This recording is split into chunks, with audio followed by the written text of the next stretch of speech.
You may be wondering, who is Unsilenced? What is the troubled teen industry, and why should I care?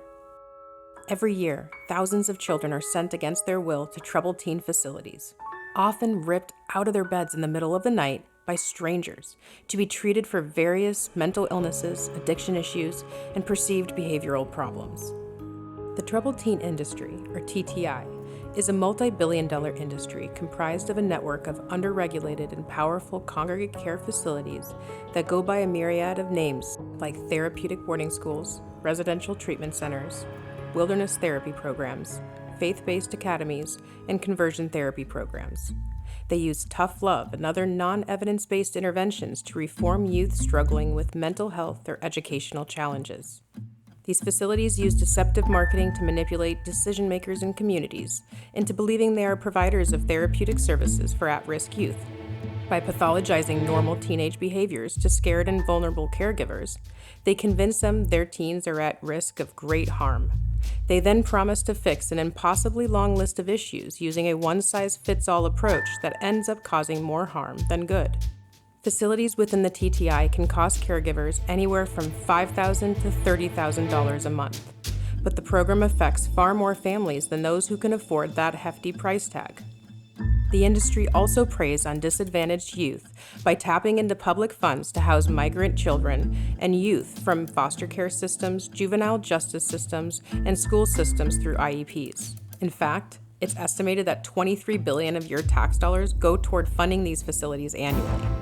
Many youth sent to facilities already have prior trauma histories, including adoption, parental divorce, abuse, or a prior sexual assault, which are only exacerbated by extended separation from support systems and communities once placed in an institutional setting.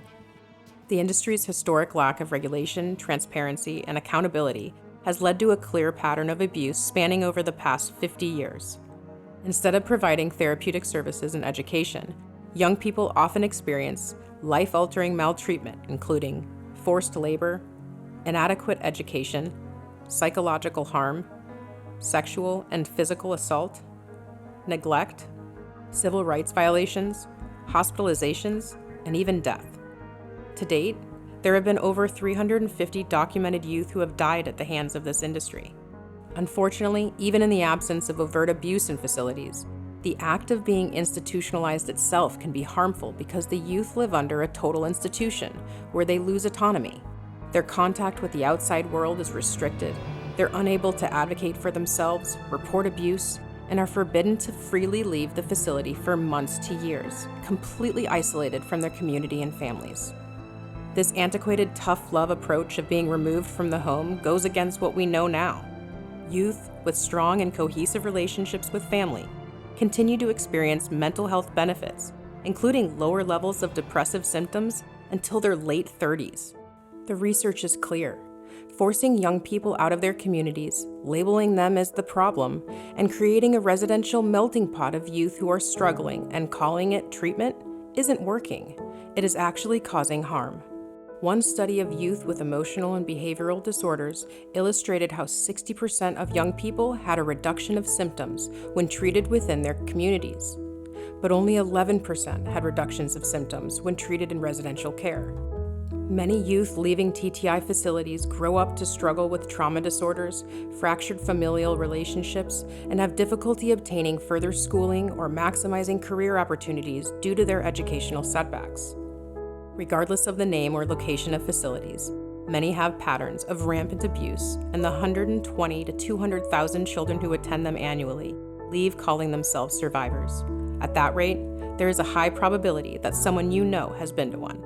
As more and more survivors emerge from this industry, they are beginning to speak out about their experiences. Unsilenced was founded by survivors and allies aiming to stop institutional child abuse in congregate care facilities. We envision a world where youth are free from institutionalization and the voices of young people are respected in the development of their mental, emotional, and physical well-being. Serving past, present, and future survivors of this industry, we advocate for constructive alternatives that circumvent the troubled teen industry's programs.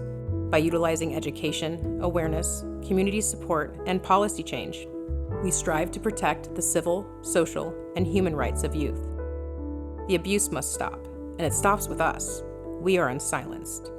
Learn more about our fight for youth rights by visiting unsilenced.org.